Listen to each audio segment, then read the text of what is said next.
जरूर स्वीकार करें कि सोते समय आपको बहुत सावधान रहना है। और प्रायः गलती सोते समय करते हैं उपासक की कोई प्रपंच की बात याद करते हुए या मोबाइल देखते हुए या कोई गंदी चेष्टाओं का आपकी रात बेकार चली जाएगी। अगर गंदी चेष्टा हो गई तो सुबह भी बेकार हो जाएगी, दिन भी बेकार हो जाएगा, निरुत्साहित हो जाओगे। सोते समय आपको समय नहीं देना व्यर्थ चिंतन का। उसी समय विषय चिंतन होता है, उसी समय विषय भोग की आकांक्षा जागृत होती, उसी समय विषय देखने की इच्छा होती।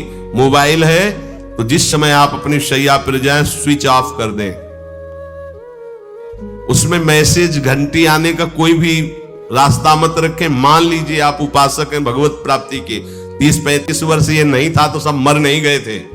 और बोले इमरजेंसी, जब इसकी 30-35 वर्ष से पहले इसकी कोई रचना नहीं थी, मुझे लगता है, क्योंकि 30-35 वर्ष में ही इसका विस्तार देखा है। नहीं तो कभी किसी के पास मोबाइल नहीं। कोई बड़े अधिकारी तो इतना बड़ा वो, इतना बड़ा वाला वो ऐसे रखते थे, नहीं तो मोबाइल तो हमें लगता है 30-35 वर्ष। तो फिर इमरजेंसी कैसे चलती थी? कैसे चलती थी इमरजेंसी? और आप ब्रह्मा हो क्या कि इमरजेंसी संभाल लोगे? स्विच ऑफ करो। जो सब इमरजेंसी संभालने के लिए तैयार, रात दिन न सोता है, वो हर समय जागृत रहता है, वो हमारा आराध्य देव है। स्विच ऑफ करो, चिंतन लगाओ श्री जी का। ये जो रात्रि के शयन के समय मोबाइल में इधर उधर दृश्य देखने हैं, अपने सर्वनाश का बीज बोना है। मान लो, हमारी प्रार्थना मान लो, ये उस समय मन आपको परेशान करेगा जब कमरे की सिटकिनी अंदर से बंद होगी। सबसे प्रार्थना है रात्रि के शयन के समय। तो बोले फिर ठीक है 10 बजे तक देख लेंगे मोबाइल, इसके बाद शयन के समय भजन कर लेंगे। होगा ही नहीं। क्या तुम देखना चाहते हो? प्रिया प्रीतम के सिवा और कुछ क्या देखना चाहते हो? वो तो सुभग सुंदरी सहज सिंगार, सहज शोभा सर्वांग प्रति सहज रूप वृषभानुनंदिनी। हमारी स्वामिनी जी की सुंदरता छुपाने के लिए आभूषण पहनाए जाते हैं, औरों को तो आभूषण सुंदरता बढ़ाने के लिए। यहां छवि के छिपाए को ऐसे के दास होके क्या देखोगे मोबाइल में? क्या देखना चाहते? वासना की क्रीड़ा, और तुम उस क्रीड़ा को देखना चाहते हो? परमार्थ के पथिक हो। देखना है तो प्रभु को देखने की वृत्ति रखो, अन्यथा मूंद लो आंखें। प्यारे, महान फल प्राप्त करोगे। सबसे प्रार्थना है एकांत में मोबाइल रूपी दुश्मन से बचो। क्योंकि जब आप गंदी बात कहीं देखोगे तो आपके अंदर वैसे ही चिंतन बनेगा, वो ऐसे ही लगेगा मैं भी ऐसा करूं, मैं भी ऐसा भोगूं, मैं भी ऐसा देखूं। मान लीजिए आप, जब हमारे शास्त्र कहते हैं कि पशु पक्षियों के मैथुन को भी नहीं देखना है, अगर ऐसा एक बार दृष्टि पड़े तो मानसिक प्रणाम करके दोबारा दृष्टि न देना। और आप मोबाइल में ऐसी चेष्टाएं देखोगे, कैसे आप भगवत भजन करोगे? कैसे भगवत प्राप्ति का उद्देश्य रख पाओगे? ये कलयुग की बहुत महीन चाल है कि उसके बिना काम नहीं चलेगा और हम तुम्हें काम से युक्त कर देंगे। इसके बिना काम चलेगा नहीं, तुमको रखना पड़ेगा। और जब तुम इसे रखोगे तो हम काम अपना कर लेंगे। कलयुग ने कहा हम अपनी व्यवस्था बना लेंगे।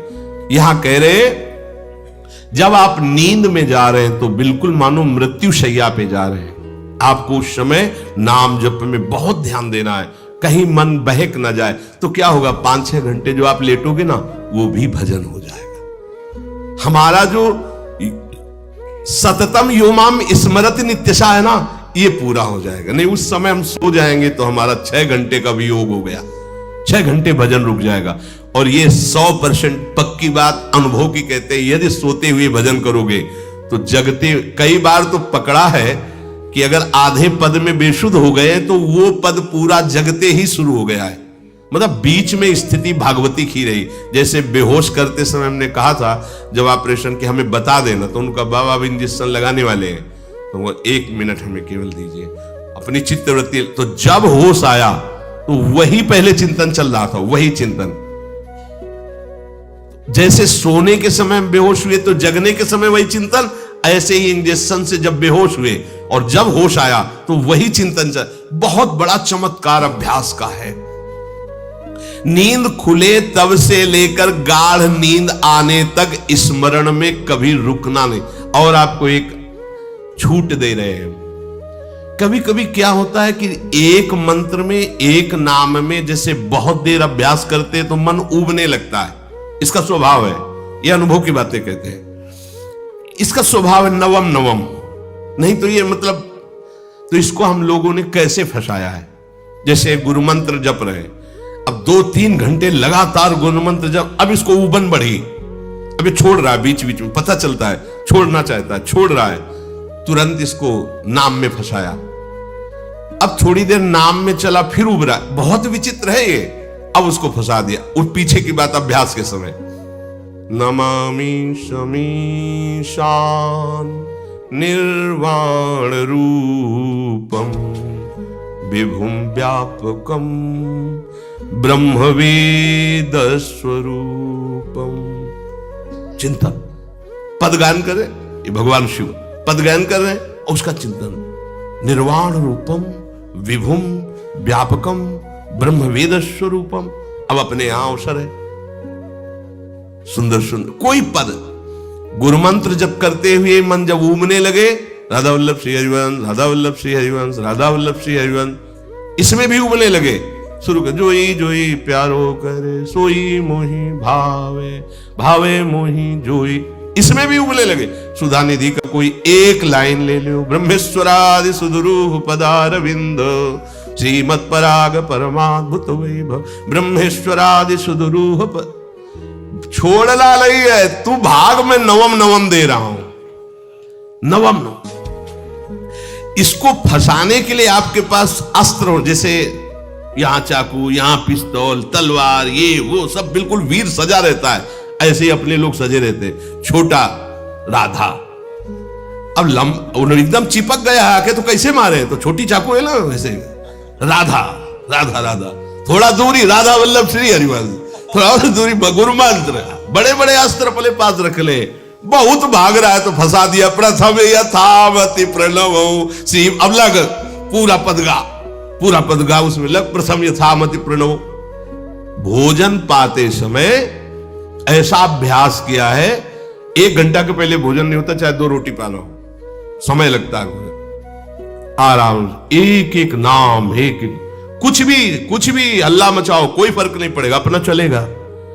अभ्यास स्नान के समय, भोजन के समय, किसी क्रिया के करते समय, किसी से बात करते समय, सोते समय, ये विशेष स्थान जहां में सावधान रहना है। यहां भजन छूटता है, ध्यान देना, यही भजन छूटता है। चलते समय, क्रियावान होते समय, प्रसाद पाते समय या किसी से बतराते समय, ये सब भजन के छूटने के स्थान है, और यही पकड़ना है भजन को। जब आपको बिल्कुल न लगे तो मानसिक सब बंद कर दो और गुनगुनाने लगो, जो धुनी आपको अच्छी लगे उसी में नाम, कोई नाम लेके, संसार का चिंतन ना होने पावे, चाहे जो कुछ तुम जहां तुम्हारा मन आवे, गंगावरी गोदावरी कुछ भी, भागवतिक चिंतन के सिवा संसार के चिंतन न होने पाए, पहले ऐसे अनन्य बनो, फिर बाद में अनन्यता आती, रसना कटो जो अनरत। हाँ भी विषय चिंतन कर रहे हैं, प्रपंच कर रहे हैं, बोले रसना कटो जो अन रटो, और नहीं बोल सकते, प्रपंच बोलेंगे